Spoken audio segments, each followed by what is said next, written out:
There we go. All right, come on into the room.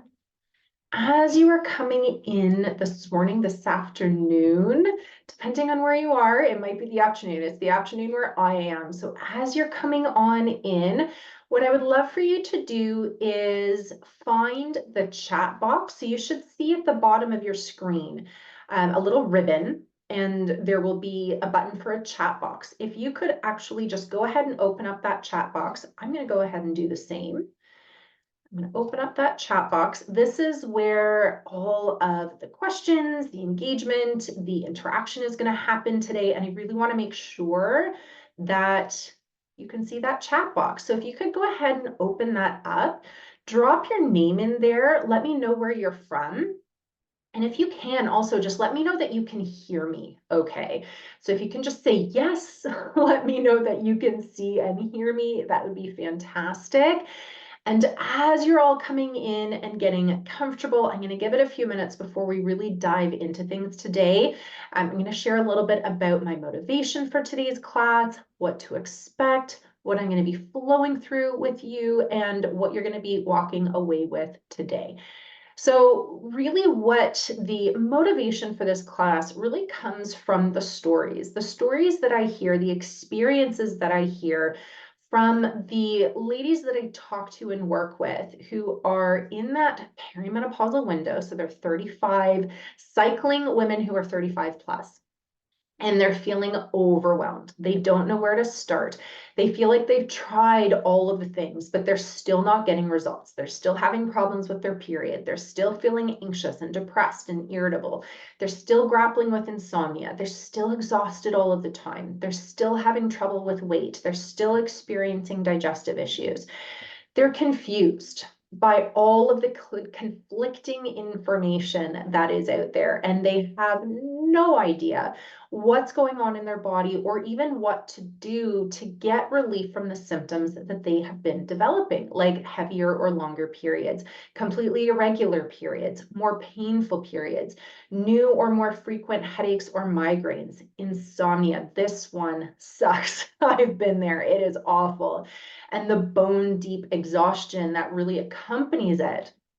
Those cognitive difficulties, so brain fog, difficulty concentrating, trouble with memory or recall, mood swings, either new mood swings or now they've kicked it up a significant notch. So there's more anxiety, there's depression, there's irritability, there's agitation, there's weight gain or unwanted weight changes to your body composition, but you've not made changes to your diet or your exercise. Maybe there's a recent diagnosis or the growth of cysts or fibroids. There's a recent diagnosis or worsening of things like endometriosis or adenomyosis. There's sore or tender breasts, fibrocystic breasts even. There's digestive issues. I see this happening so much more in women as we enter these perimenopausal years, our late 30s into our 40s. A lot more digestive issues like bloating, gas, constipation, diarrhea, heartburn, indigestion, joint pain, and feeling increasingly overwhelmed and stressed out. And I spoke to a woman last week who said to me, I'm turning 40 this year, but I feel 80. Let me know in the chat if anything that I've just said is resonating with you so far. Drop a yes if this is sounding familiar for you. And also do me a favor, I would love to know what symptoms or health challenges are you finding yourself grappling with in perimenopause as a 35 plus cycling woman? Because I really want to be able to hone in on the things that are going to be the most relatable and specific to you. So you can walk away today feeling like you've been heard, you've been understood, you've got some things that you can now go away and do so that you can start taking action. Because it's all well and great if you are out there collecting information, but if you're not doing anything with it, it doesn't help you move forward, okay? So I'd love to hear from you in the chat there. And, I often hear from women who will tell me, they wake up one day, maybe they're 45, and they realize that they've been dealing with so many symptoms for so long, and it's been such a cumulative and gradual process that they didn't even realize it was happening until they became unrecognizable to themselves. They woke up one day and thought, who have I become? When did this all happen? And for other women, it's so much more immediate. The symptoms come on strong and it rocks them. So what I want to do for you today is really help you to understand what's actually going on in your body and with your hormones during perimenopause, because the truth is we are not taught about our hormones, our physiology, our unique biochemistry. I think about back in health class in high school.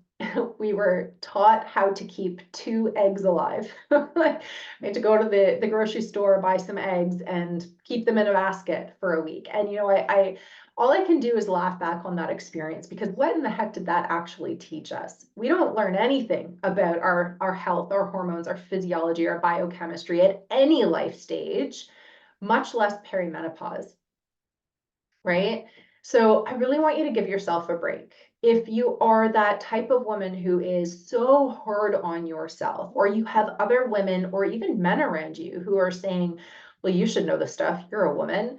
Why? Why should you expect yourself to know everything there is to know about your hormones, your physiology, your biochemistry, your body, that you should know what to do when we haven't been taught? Nobody's given you this information. Nobody has taught us anything about our bodies as women and what we go through, what to expect and what to do about it. So please don't be hard on yourself if you are that person. So we're going to talk today about what's normal and what's not during perimenopause, and really explore some myths that you may have internalized from generational experiences. And I'm going to move you through also what happens if you don't use this precious opportunity to hone in on your health and your hormones, because perimenopause presents us with a beautiful window of opportunity to either choose health and longevity, or to choose diseased states, not just for the current moment, but the decades to come, okay? So we're going to talk about what that could look like. We're going to also dive into what symptoms are caused by what hormones. And I'm going to give you some very specific and targeted suggestions for relief of those symptoms too, okay? How is that sounding? Is there anything else that you're hoping that I'm going to cover off on today's class? Go ahead, drop that into the chat, because like I said, I really want to be able to make this as relevant for you as possible. You showed up today. What are you hoping to get out of the class? What do you want to learn? How can I make this as transformative an experience for you as possible? I can only do that if you show up and participate and engage with me. So you are in the right place if you are the woman who is ready to feel empowered with the knowledge, the insights, the education that you should have been given about your hormones, your health, your physiology all along. You want to know how to experience that feeling of being full of energy and health and vitality, to feel stable emotionally, mentally, physically, and spiritually, to not feel at the whims of your hormones, to feel healthy, to know how to support your health and hormones now as well as into the future, so you can prevent those chronic conditions and disease states, feeling confident in your skin and body, feeling happy again, feeling like yourself again. Okay, so have a piece of paper and a pen handy. I'm going to be sharing so much with you today, and you're going to want to be taking notes. Close the tabs on your computer, turn off your phone. In fact, I better do the same now that I think of it. Turn that off and really be present, because if you allow yourself to get distracted, it'll be in those moments where you're going to miss the valuable pieces of intel that I'm going to be sharing that can have the biggest impact on your health goals. Okay, we're going to be talking about things like digestive health and function, liver and detoxification, nutrition, blood sugar and insulin stability, adrenal and nervous system support.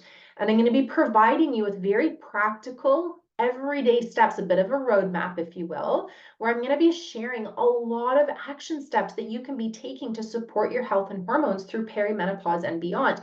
And I want to pause here and I want you to really ask yourself, are you the person who is here just to take information in? Are you the information gatherer? Do you have in a folder on your desktop or in your email where you're just collecting all of the free guides, the free information, the free mini programs, and they're just sitting there? You're collecting it, but you're not doing anything with it. You have to become an active participant in your health if you expect change. Okay, so be prepared to start taking notes and making change. That's how you're going to see results in your body.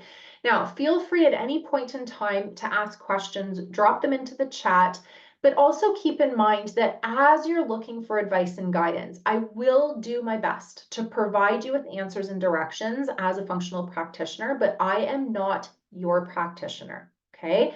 And also keep in mind that what I'm moving you through today, it may feel like a lot. This is material that my team and I spend 6 months and more teaching and moving our clients through in my program, the Hormone Harmony Method. Okay. All right. Hopefully that all sounds good. I'm also going to let you know towards the end today how you can work with me and my team. So if that is something that you are interested in, make sure you stay to the end for that. Okay. Now, I haven't taken a moment yet to introduce myself to let you know who I am and why I'm sitting here providing you with all of this education. Who am I to do this for you? So let me share a little bit about who I am, my credentials, my background. I have an honors bachelor's from the University of Toronto. I graduated with first class honors from the Institute of Holistic Nutrition. I'm a certified nutrition practitioner with the CNPCC. I'm a certified menstrual health coach with the Institute for Menstrual Health. I'm certified in Dutch hormone testing, certified in clinical detoxification, certified in clinical lab diagnostics, and I help cycling women 35 plus, so that perimenopausal window, to optimize their health and hormones to regain their energy and thrive. And I've spent the last 8+ years studying, researching, and up-leveling my knowledge and education to become a specialist in women's health and hormones. I have been mentored, coached, and guided by some of the best in the industry. So I feel very well equipped and confident to be teaching you this and supporting the women who come to work with me. The ladies who work with me and my team who have heavy, long, and painful periods, who are in perimenopause, who have endometriosis, adenomyosis, autoimmune conditions like Hashimoto's, rheumatoid arthritis, digestive health issues, adrenal fatigue, fibroids, PMS, PMDD, mental health, just to name a few. And on a personal note, I'm 41, I'll be 42 next week, and I started to experience perimenopausal shifts a couple of years ago now. And it's so interesting. There's some research that has been published lately that talks about irregular cycles as being the first symptom that women notice in perimenopause. And it's so interesting when you look at surveys of women in real time talking about their experience with perimenopause and their first symptoms. Irregular periods are not the first thing that come up on their list. Oftentimes it is things like shortening cycles, headaches, migraines, insomnia, exhaustion. Those were mine, to be honest with you. I noticed my cycles started to become shorter, around 25, 26-day cycles. Insomnia hit me hard a couple of years ago, and I started having migraines. So I get it. And like I said earlier, sometimes it can feel like the changes all happen overnight. And sometimes it's that slow evolution and culmination of so many symptoms that you don't even realize they're connected until someone helps to put those pieces together for you. Right? I just need to take a sip of water. I've been talking away for the last 15 minutes or so here. My daughter's going to giggle at me. I have my oldest daughter is home with me today. It's March break, and she wasn't feeling super fantastic. So she decided instead of going to her grandmother's, she was going to stay home and just rest and allow her body to feel better. So we might see her come up on screen today. But let me know if this is sounding familiar to you so far, and let me know in the chat if you have been to your doctor and you feel like they haven't taken you seriously, that you've been brushed off, that you've been told your symptoms are just normal. My God, like how many times have you been told, oh, it's normal, you're in your 40s, of course you're exhausted. Oh, you're in perimenopause, of course your periods are going to be heavy. Like, if you've been told it's normal, you need to find another practitioner. If you've been told that you're too young to be experiencing something like perimenopause, did you know that women as early as 35, sometimes even younger, are starting to experience that perimenopausal shift? Have you felt left down by your doctor, discouraged by treatment or lack thereof that you've received?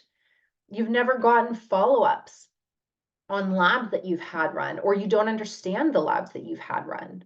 You feel lost and alone and confused and angry and overwhelmed and disappointed, battling with your GP, your PCP, or another practitioner for help. And he or she just doesn't care or even seem to be listening to you, or maybe you don't feel confident that they have the knowledge, the experience, the expertise to help you where you need it most. Let me know if you're frustrated because all your medical doctor has to offer you is hormonal birth control, like the pill or an IUD. It's so interesting. It used to be that the pill was the main push from doctors, and lately it's all about the IUD. Same thing, different delivery system. Okay, or maybe other medications like tranexamic acid, SSRIs, other mood stabilizers. Maybe you've been told that you should just have an ablation or a hysterectomy. Let me know if that feels familiar to you. Now, what's really going on with your hormones in perimenopause? Let's do a little bit of a peri-hormones 101, okay? What to expect, what the transition should look like, what's normal, what's not. We're going to bust some myths here too, okay? I want you to think of perimenopause as a wind down phase, not a wine. We're not whining and drinking all the booze. It's a wind down phase. Think about the reverse of puberty, right? Like puberty is our hormones are getting geared up. They're ramping up. They're coming onto the scene. In perimenopause, our ovaries are now dialing down production of our hormones like estrogen and progesterone, okay? Progesterone is a gradual decline, okay? We first typically start to notice things like shorter cycles. Maybe every 24, 25, 26 days, for example, we're now having a period instead of every 28, 29, 30, 31, 32 days. Then maybe we start to skip periods. Then maybe our cycles start to become a little bit longer. We have 50, 60-day cycles, a period every couple of months, for example. Now, if you are someone, I want to sort of pause here for a second, because women, for example, with PCOS might be listening to this thinking, okay, but that's how I've always experienced my period. I've always had, 4 periods a year, maybe 5, 6 periods a year. That's how it's always been. I have PCOS. All of these other things are happening in my body. So how do I know what's different now in perimenopause? There could still be those subtle shifts in your cycle. There's also a whole host of other symptoms that I mentioned earlier, right? The headaches, the migraines, the insomnia, all of these sorts of things. It's not just about your period and perimenopause. I think that's really important to understand. There's a lot of emotional shifts that happen in perimenopause. We see a lot more anxiety, insomnia. We see depression happening more. We see irritability, rage, volatile emotions happening too. So it's not just about your period. It can be the weight component too, right? So that's what's happening with progesterone. It's like this gradual decline that happens. Whereas estrogen,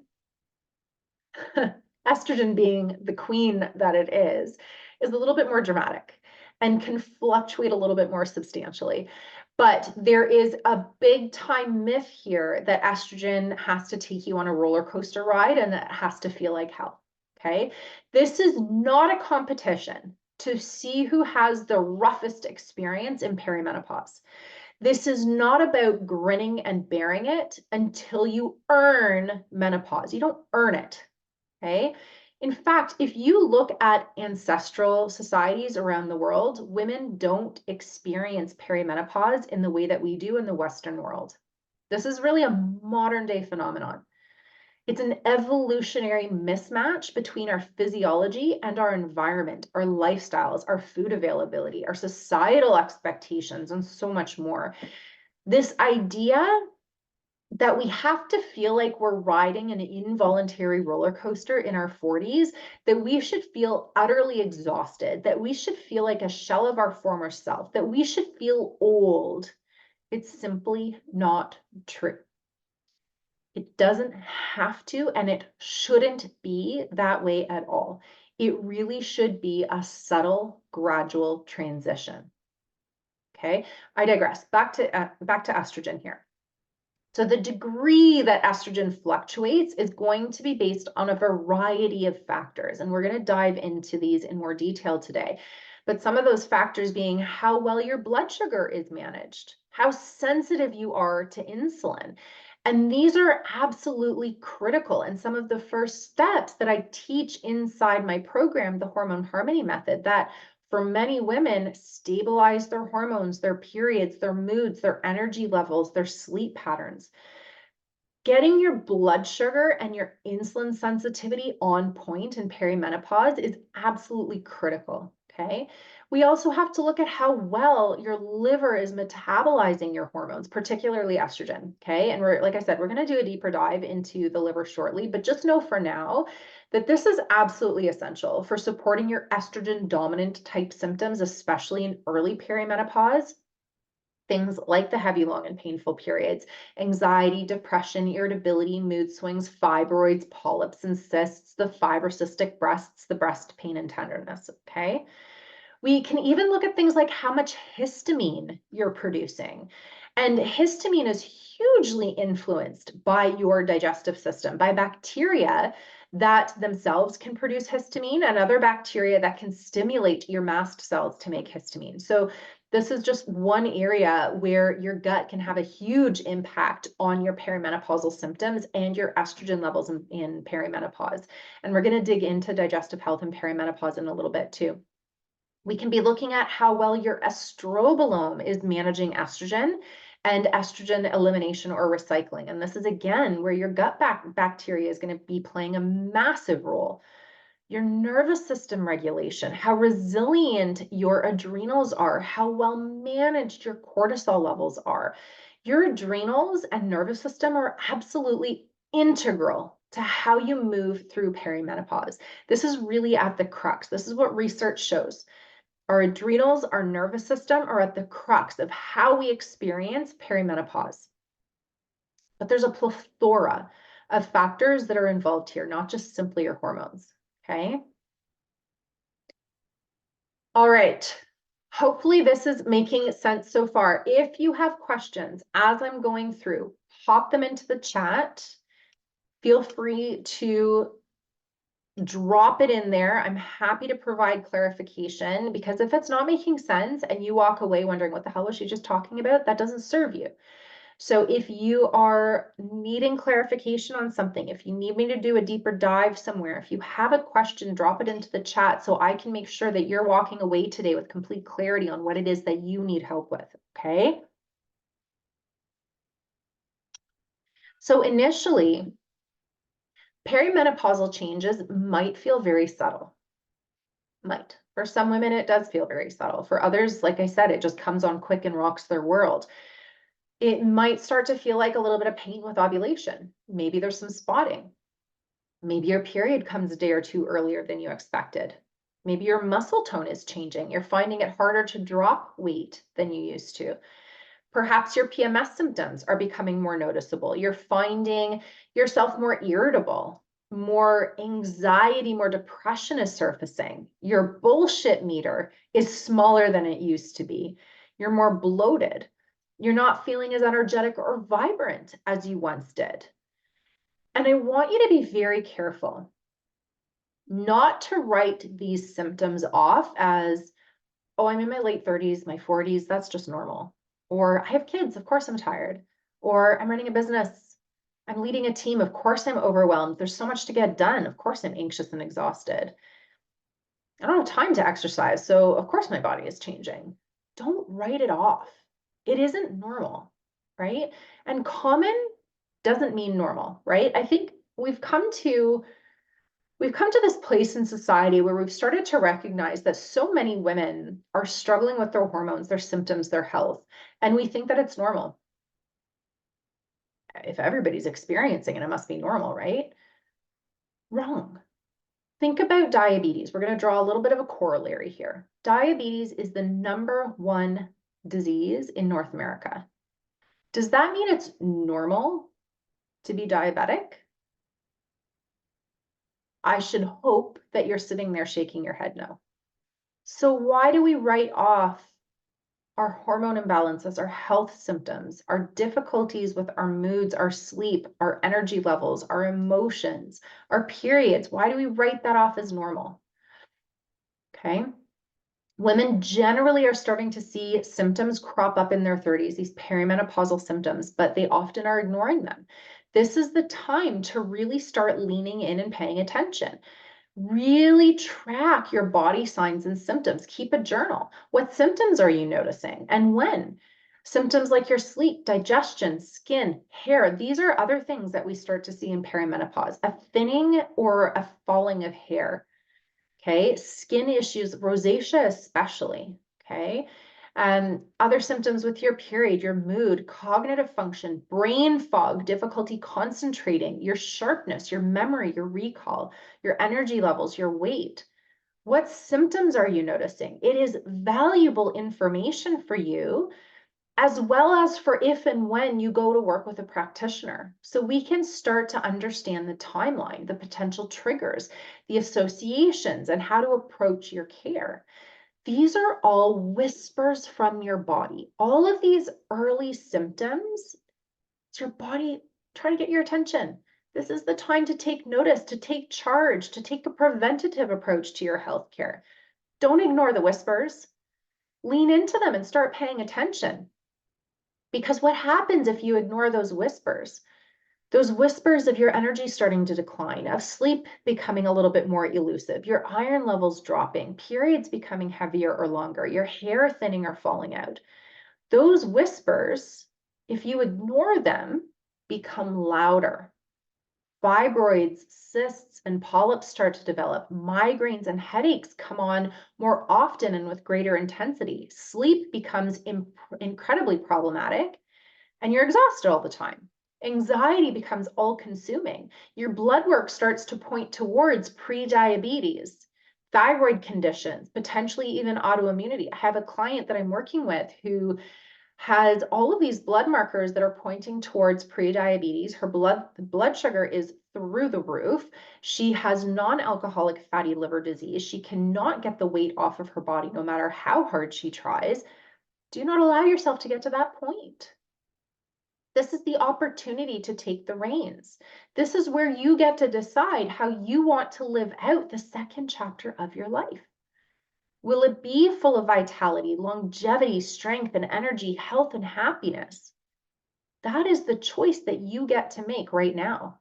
Your 40s is really where it becomes non-optional to bring support into your body, priming it for when you one day reach menopause, priming it for post-menopause, for the decades of life that you have left to live after that one day event that we call menopause. Setting yourself up for a healthy transition, mitigating, reducing your risk for conditions and diseases that plague women post-menopause, like cardiovascular disease, dementia, Alzheimer's, diabetes, autoimmunity, cancers.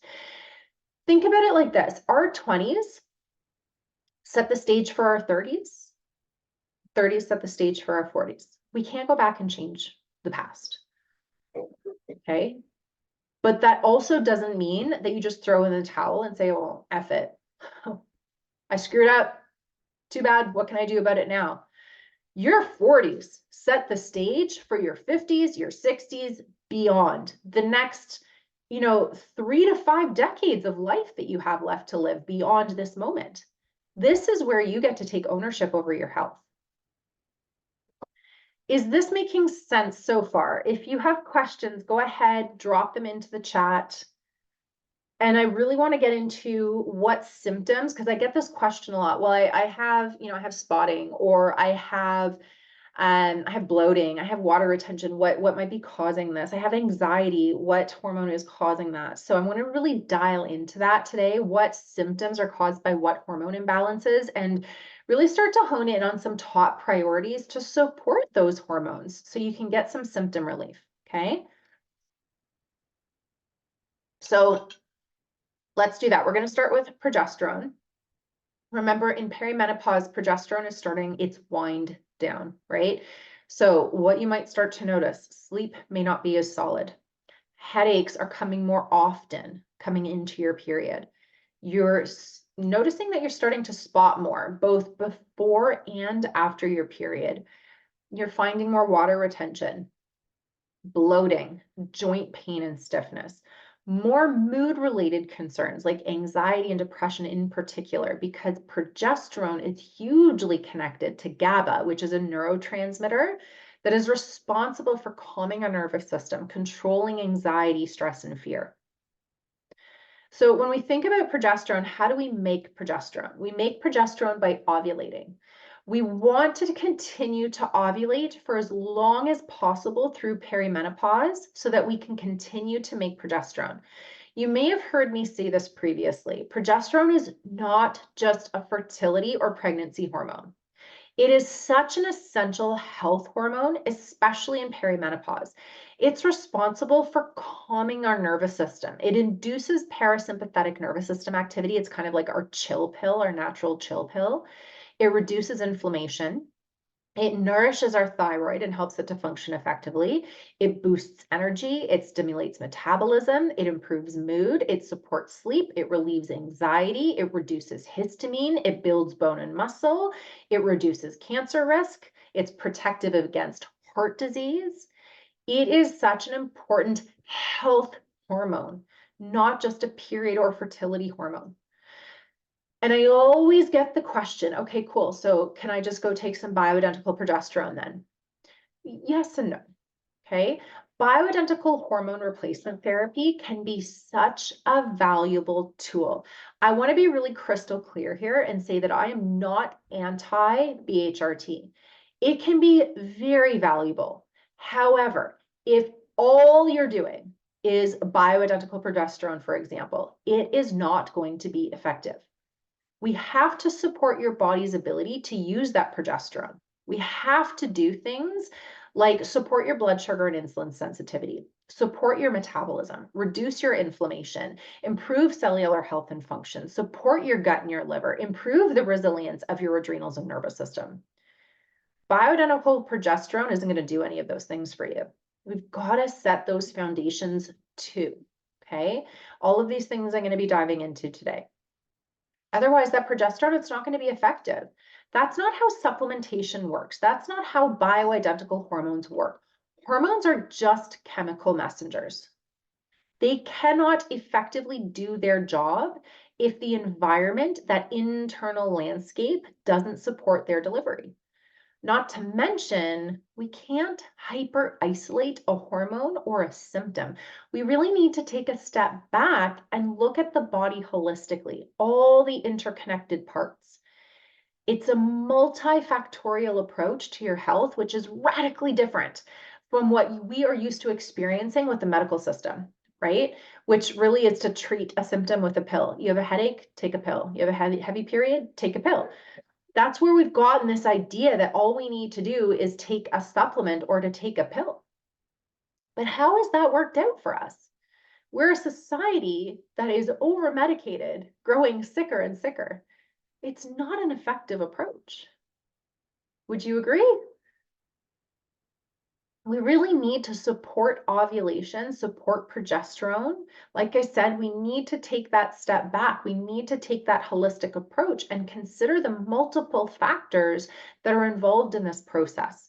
The biggest areas to focus on are the nervous system, the adrenals, and your blood sugar. So I want you to get your pen and your paper out. I want you to start jotting some notes down if you haven't already, because this is where I'm going to start to give you some tangible steps that you can walk away with and start doing something about, okay? So here are some things that you can do to start supporting your nervous system, your adrenals, your blood sugar.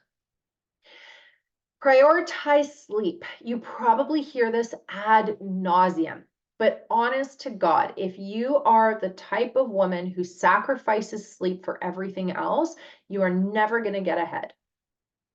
And if you are someone who struggles with sleep, work with a practitioner who can help you understand why, who can bring in some supportive practices to get you sleeping better. And this is where Dutch testing can be really helpful, so we can see what's up with your adrenals, your cortisol, your nervous system, but also really understanding your health history, your timeline. What are some of those underlying mechanisms that are contributing to preventing you from having that good night's sleep? Can we use blue light blockers? Or better yet, avoid screens in the 2 hours before bed to support cortisol and melatonin production. If you're waking up at night to pee, can you limit your fluid intake in the evening? Can you try things like magnesium, passion flower, or lemon balm to support sleep? Can you turn down the lights in your home in the evening to support cortisol and melatonin production?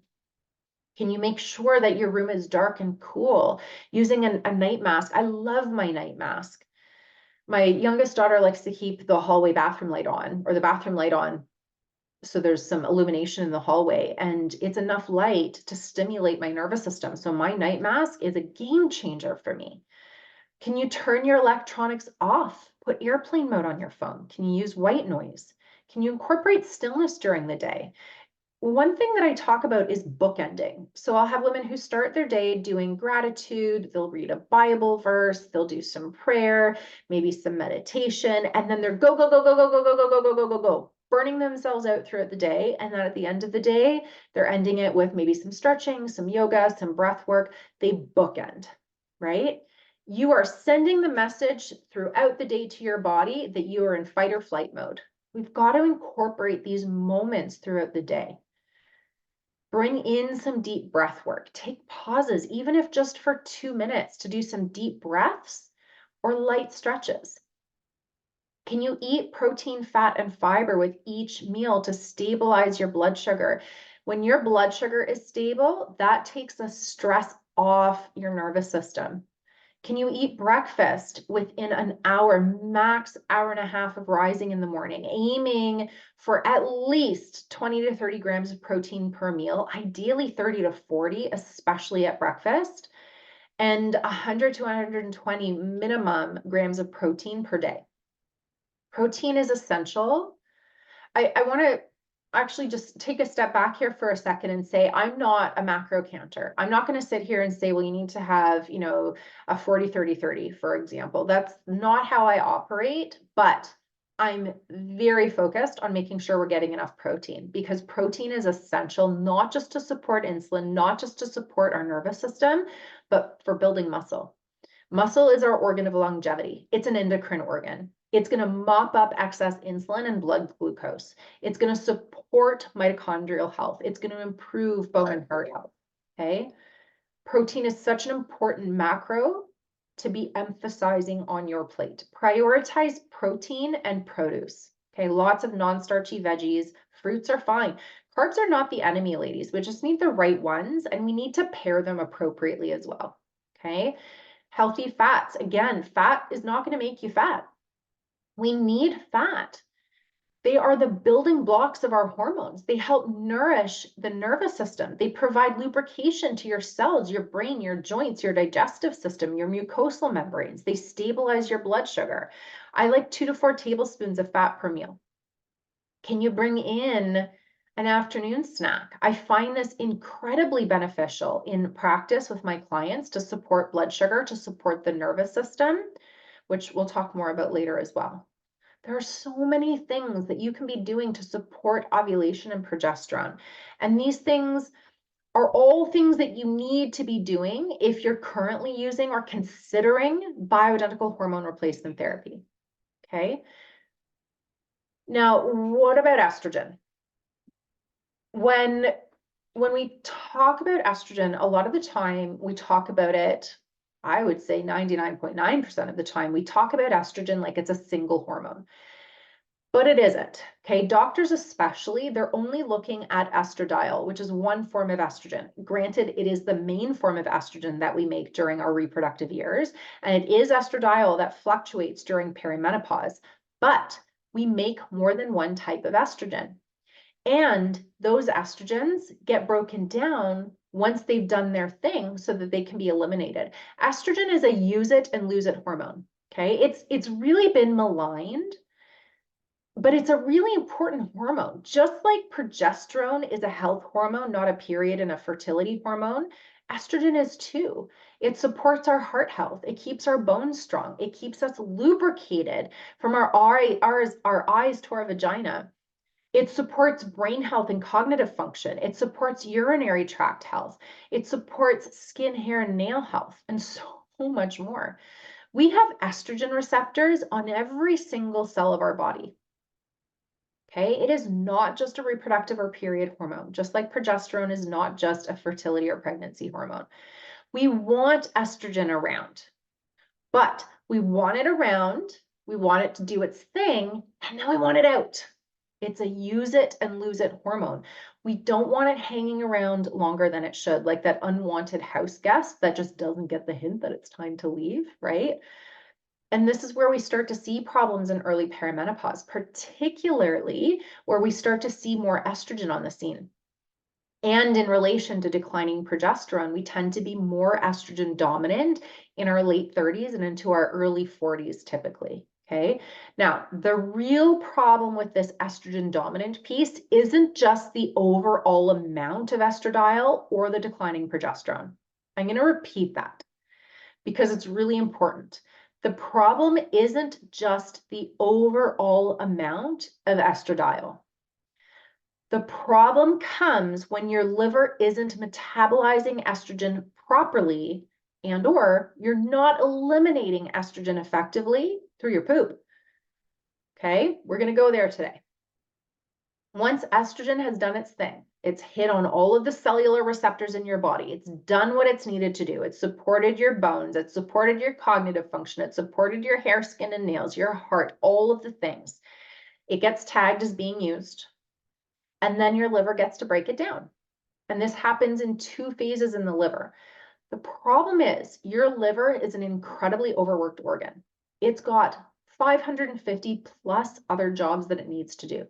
And it's also responsible for things like managing blood sugar and metabolism, storing vitamins and minerals, synthesizing proteins, making bile to support digestion, creating and activating enzymes, detoxifying all of the toxicants we come into contact with on a daily basis, including alcohol. That's just the tip of the iceberg, okay?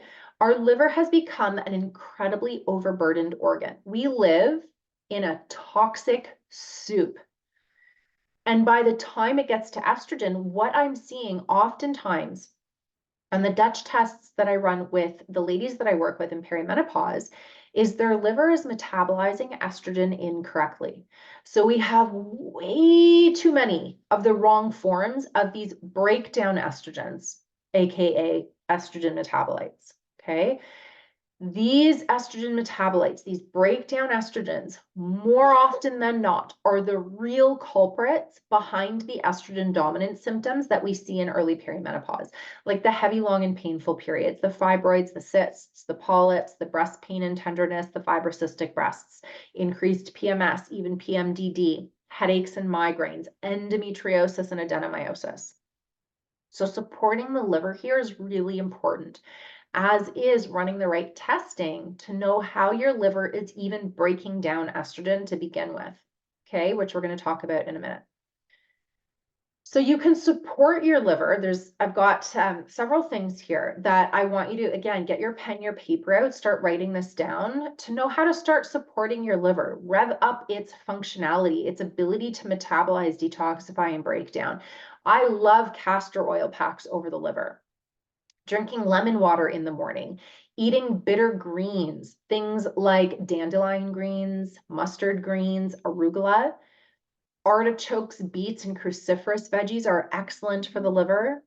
Can you start reducing the burden on your liver, switching out conventional products for organic? Think about all of the products that you use in and around your body, in and around your home. Makeup, lotions, face washes, shampoos, conditioners, hairsprays, gels, home cleaning products, all of these things. Can we start switching those out to more organic versions?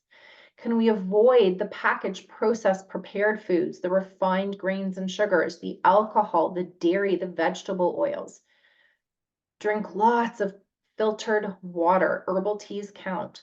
Can you add chlorophyll to your water? Get your electrolytes in. I actually have electrolytes in my water here as well. Okay. We also have to be thinking about your digestive system here too, because this is how you eliminate estrogen, through your poop. Okay. So if you're constipated, for example, we have to get your bowels moving to keep estrogen moving out.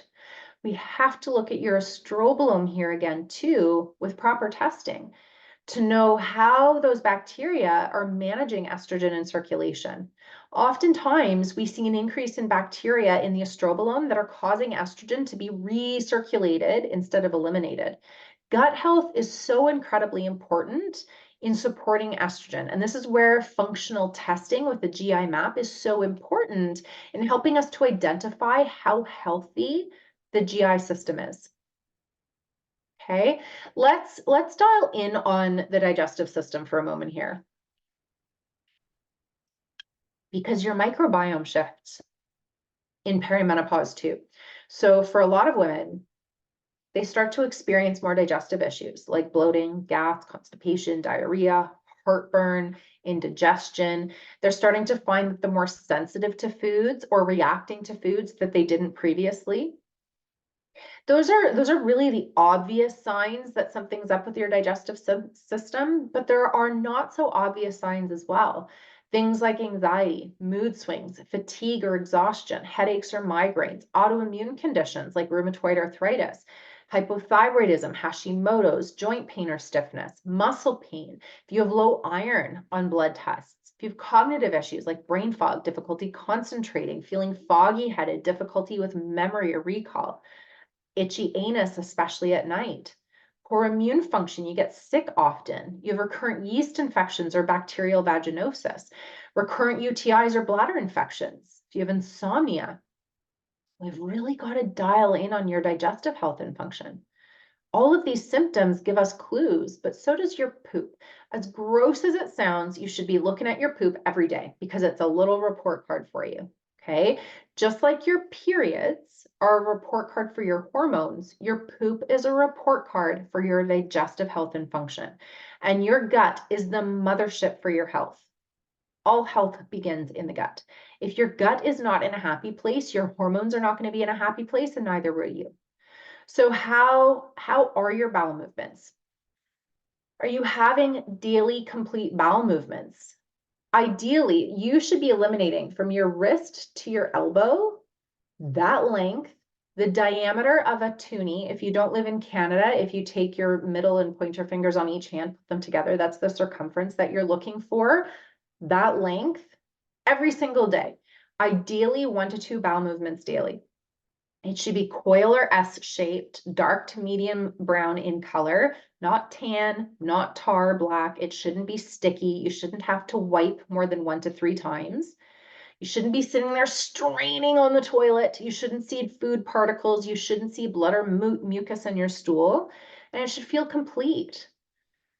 After a bowel movement, you should feel like, like your tummy feels a little bit flatter, like there's nothing left. You feel like you've had a complete void. Okay.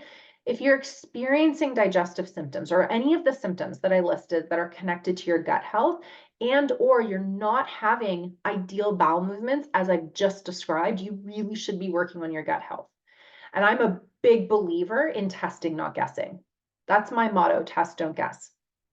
And if you're anything like me, you've probably gone down that rabbit hole of taking the supplements that you've read about online or that worked wonders for a friend, a sister, a cousin. And it can feel like such a waste when they don't work for you. Like these natural solutions just don't work. What's really happening is you are not taking strategic action based on the needs of your physiology and biochemistry. It is so important to run functional testing, like a GI map test, for example, to understand exactly what's going on and then work with a practitioner who can read, interpret, and build a strategic plan for you that is based on those test results. Because a poorly functioning digestive system is going to cause an internal stress on the body, which is going to impact ovulation and progesterone. It's going to impact the thyroid. It's going to impact cortisol, energy, sleep, cognitive function, cardiovascular function, literally everything. Okay. And I want to add here that healing the gut takes time. Balancing hormones takes time. It's not something that happens overnight, not even a month. We need a full season, 3 to 4 months to really make shifts in hormones, and 6 to 12 months on average to heal the gut. Does that mean that it's going to take you that long to see improvements in your symptoms? Absolutely not. You're going to see improvements along the way in your period, your energy, your sleep, your cravings, your bloat, your mood, your outlook. It's really important to be realistic. And I know you might be thinking, holy crap, 6 to 12 months, that's a really long time. Compare that, though, to the amount of time that you've been grappling with your hormones and other health issues. Likely years, if not decades. 6 to 12 months is a drop in the bucket. And those 6 to 12 months are going to pay you dividends to your health for the next 3 to 5 decades to come. 6 to 12 months is a blip on the radar in comparison, and the return on that investment of time is invaluable. And there are a lot of things that you can be doing to support your digestion and, by extension, your hormones. So let's talk about that. How can we support digestive function to support our hormones and our health? You can chew your food thoroughly. You're already eating. You're already eating. Can you just chew your food more thoroughly? This is the only place, our mouth is the only place where we have teeth. We don't have teeth in our stomach. We don't have teeth in our small or large intestine. This is the only place where mechanical digestion happens. Chew your food more thoroughly. I like to say chew your liquids and drink your solids. And yes, I said that correctly. If you are a smoothie person, don't chug it down. Swish it around in your mouth. Chew that liquid. Take advantage of all of the enzymes that are in your mouth to start doing some of that work for you. And when you're having solid foods, chew it until it's liquid-like. Break it down. Make it easier on the rest of your digestive system to do what it needs to do. Right? Can you eat undistracted? Can we think about the quality of foods that you're putting into your body? Can we add things like apple cider vinegar or bitters before meals to really help with that digestive fire? Can we choose foods that are more supportive of the GI system? Can we eat fermented foods? Can we enjoy bone broth? And I want to put a little bit of an asterisk here for fermented foods, things like sauerkraut, kimchi, kefir, those sorts of things, and bone broth. If you are someone who has histamine issues, so you get a lot of allergy symptoms, if you have a lot of estrogen dominant symptoms on top of that as well, you've probably got something going on with histamine. I would definitely suggest running a GI map for that so we can figure out why. But if you have issues with histamine, you want to avoid the fermented foods and bone broth because that's going to stimulate more histamine production. Okay. Can you incorporate ginger? I love ginger for digestion. It's anti-inflammatory. It's going to help with motility. It really helps to stimulate that migrating motor complex so that muscular movement, that peristaltic activity that moves your digestive system. I also really love flax seeds and chia seeds for fiber to support regular bowel movements. Again, so critical for eliminating your hormones, especially estrogen, right? And avoiding those estrogen dominant symptoms like the heavy, long, painful periods, the PMS, PMDD, fibroids, endometriosis, adenomyosis, right? Can you incorporate carminative herbs, things like fennel, peppermint, caraway, for example, to support digestion? Can you make sure that you're drinking enough filtered water? Can you reconsider alcohol, sugars, refined grains? If you are the type of woman, this this used to be me, who drinks a glass of wine each night, or you drink your wine, your alcohol on the weekends, be mindful of the effect that it not only has on your liver and your gut, but your estrogen levels. 2 to 4 servings of alcohol, and think about what a serving is. It's a 5-ounce glass of wine. Who has a glass of wine that's only 5 ounces? So most women, when they're having a glass of wine, they're having already their 2 to 3 servings of wine, okay? That 2 to 4 servings can raise your estrogen levels upwards of 30%. So be very aware of that, especially if you have cysts, fibroids, endometriosis, adenomyosis, fibrocystic breasts, etc. Okay. Now, I'm sure that there are a lot of you here that are rolling your eyes thinking, yeah, well, I love my wine, I'm not going to give it up. Then don't complain.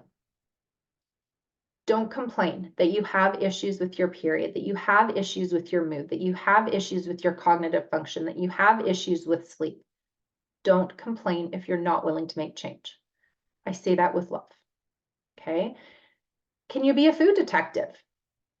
Read labels, and even better, eat food that doesn't have a label at all. Just eat real whole foods.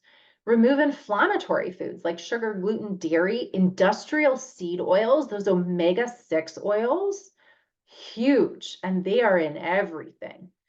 Work with a practitioner who can support you, who can run the appropriate testing, especially when you feel like you're doing all of the right things, but you're still having digestive issues, you're still having health symptoms, you're still experiencing issues with your day-to-day life, because you never know what might be going on in your gut. And I'll share how the GI map can help us to biometrically understand how to support you as part of a broader plan towards the end as well. We spend a ton of time with our clients in the Hormone Harmony method, really building up digestive function. This is where we see the greatest leaps in health outcomes. For women with endo and adeno in particular, this is the ticket to putting those conditions into remission. For women with chronic inflammatory or autoimmune conditions, including hypothyroidism, Hashimoto's, supporting the gut is a non-negotiable. For women with iron deficiency, this is key to understanding how to rebuild your iron stores and get you out of that vicious cycle of exhaustion. For women with anxiety, depression, other mood disorders, the gut is essential for supporting your neurotransmitters and mental health. And remember, healing the gut takes time. It's not just popping a probiotic or drinking some bone broth. It's uncovering what deficiencies there are, what overgrowths might be lurking, understanding markers for digestive function, for immune health, and so much more. And this can take 6, 9, 12 months. And maybe that seems like a long time to you, but let me ask you this. How long has your health been a problem? How long have your hormones been a problem? How long have you been experiencing issues with your health? 6 to 12 months is a drop in the bucket in comparison, and it's a blip on the radar when we're looking out at the next 3 to 5 decades of life. Right? Now, energetically, what happens to a lot of women, these type A taskmasters, the ones who get things done, that was me, still is, to be honest, something that I have to consciously and continuously be aware of and work at. In perimenopause, our body is like, excuse me, we're not doing that anymore, because it's a surefire way to burn out, not just adrenal burnout. Our hormones, our digestive system, our cognitive function, our energy, our moods, our immune function, our thyroid function. This is where we need to start having a really honest conversation with ourselves. What needs to shift? What needs to change? It's not just about what you eat and what supplements you're taking. It's about the boundaries that you have or lack thereof. It's about where you fit on your list of priorities.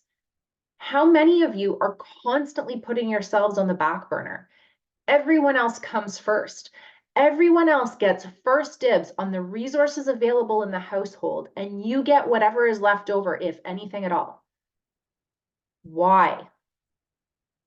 Why do you deem yourself less than or unworthy? It's also about how you talk to yourself, that mind speak that we have with ourselves every single day. It's about recognizing where we can let go of things, responsibilities that no longer serve us, mindsets and belief patterns that no longer serve us. It's about finding joy. These are the key questions that we need to start asking ourselves. And we've really become conditioned to expect that everything can happen at the snap of a finger, right? You order on Amazon, you get it at your door an hour later. With the touch of a button, you can have your dinner, your lunch, your breakfast delivered. You can order on Starbucks in advance to skip the lineup. It has become so pervasive in our society, in our healthcare space too. Take a pill for any ill, take a Tylenol for a headache, take birth control for a period problem, hop on supplement after supplement, jump from one fad diet to the next. Your body, your physiology, your hormones have not gotten that memo. That is not how our hormones work. That's not how our health works. If your goal is to be empowered about your health, you cannot be empowered without education. And that's why single visits with a practitioner don't work, whether it's a nutritionist, a naturopath, a functional medicine doctor, etc. It's not enough time to deep dive into your health timeline, your full health presentation, your health history, your season of life, the contributing factors involved. Our healthcare system has really become a sick care system or symptom management system, right?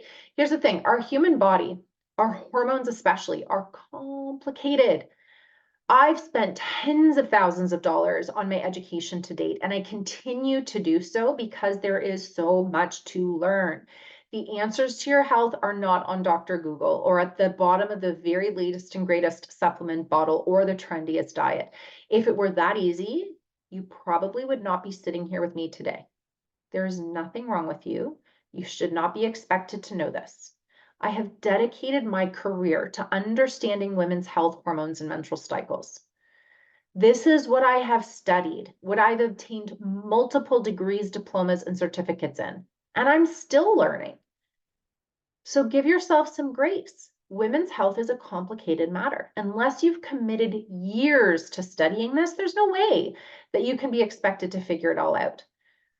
To really optimize your health and hormones in perimenopause, we need an opportunity to deep dive into your health, to look at your health timeline, your full health history, what you're grappling with, what your goals are, barriers that you might bump up against, support systems that you have in place, all of the contributing factors like nutrition and nutrient deficiencies, insulin and glucose management, insulin sensitivity and resistance, liver and gallbladder health and function, hormone metabolism, digestive health and wellness, inflammation, cognition, nervous system and adrenal health and wellness, and so much more. You cannot do that in a single appointment with a doctor or a naturopath or a chiropractor or a nutritionist or an acupuncturist or a traditional Chinese medicine practitioner. Don't get me wrong, I love these alternative practitioners. I really do. And I know some really fantastic ones. But how much can you really accomplish in an hour? Especially when you consider the amount of time that you've likely been grappling with your health and hormones. Many women I talk to and work with have spent years, even decades, struggling with their health.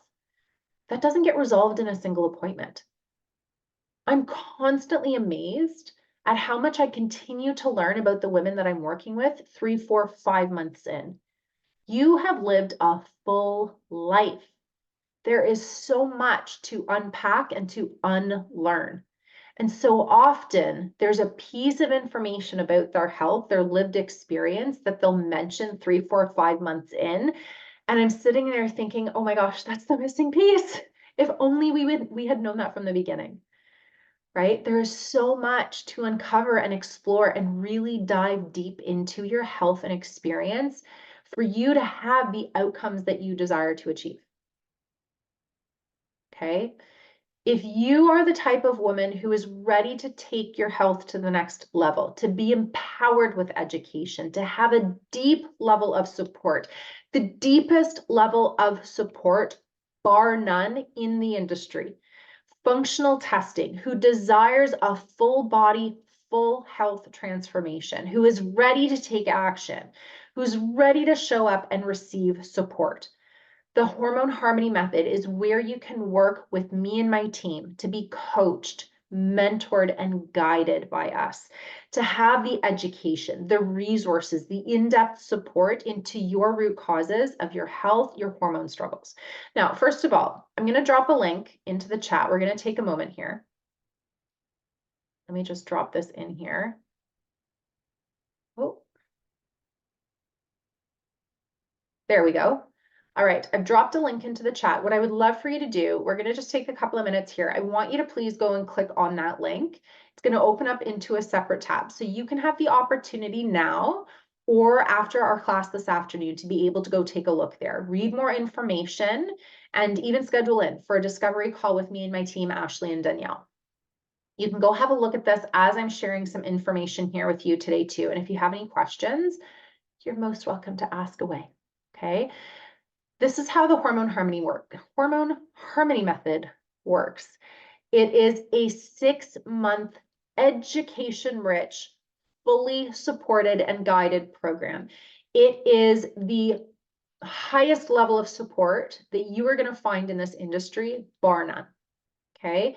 There are 4 pillars that we move you through in this program: nutrition, liver metabolism and detoxification, gut health and digestive issues, and nervous system and adrenals. So all of the information that we've walked through here today.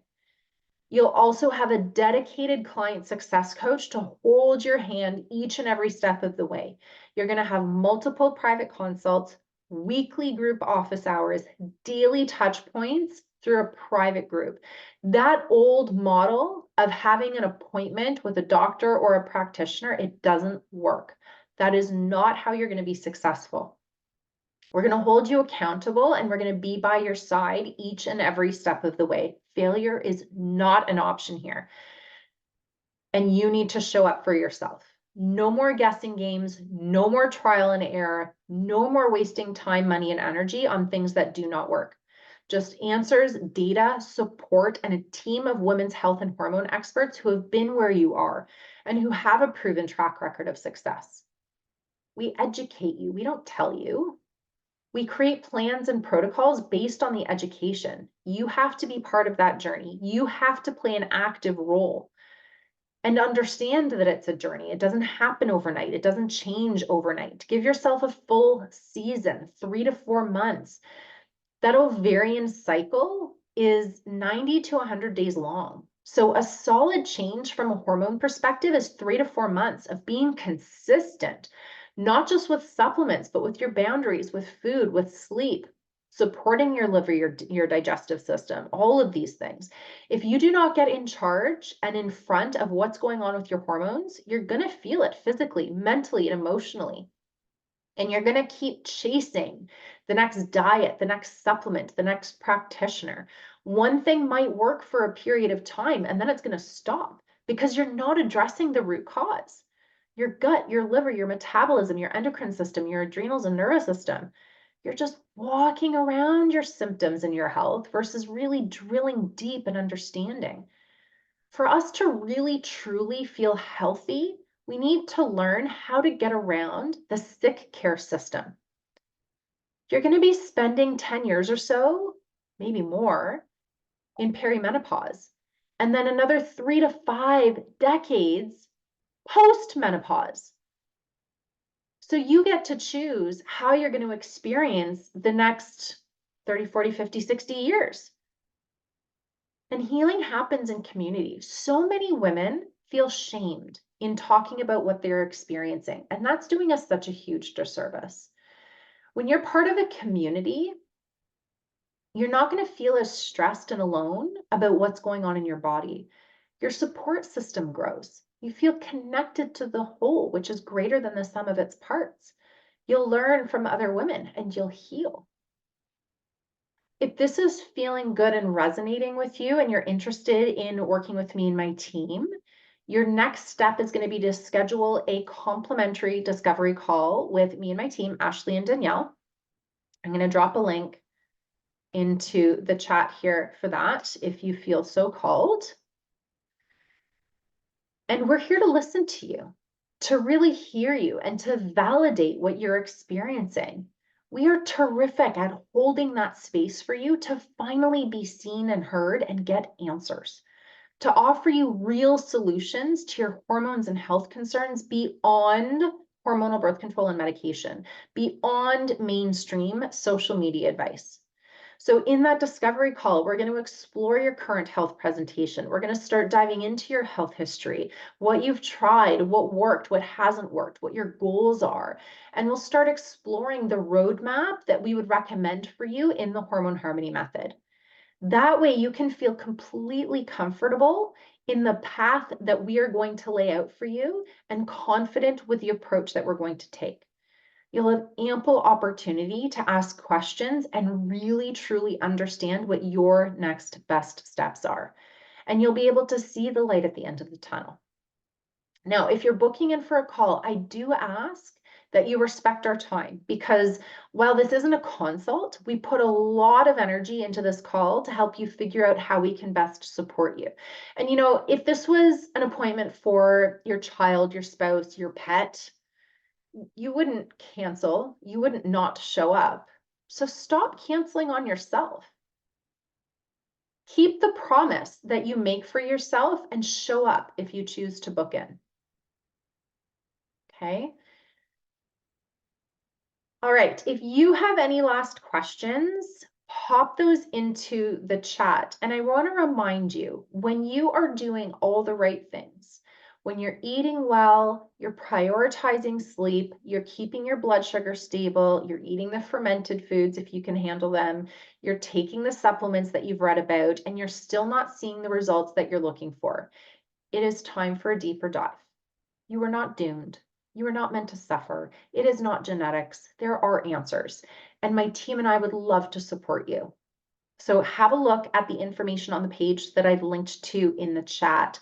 Schedule in for a complimentary discovery call with me and my team. And of course, if you have questions, you're welcome to drop those into the chat. You can connect with me over on Instagram. That's where I'm most active. I'm at stephanie.sing.balancedhealth.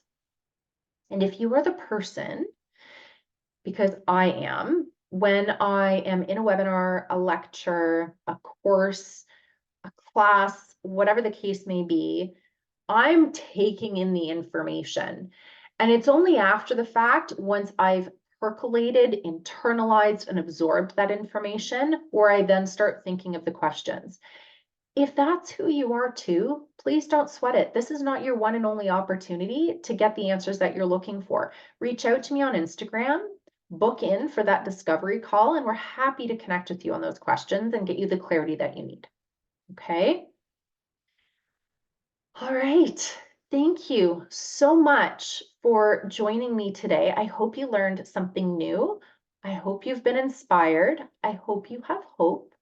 And I'll look forward to potentially working with you. In the meantime, enjoy the rest of your day, and we'll chat again soon. Take care. Bye for now.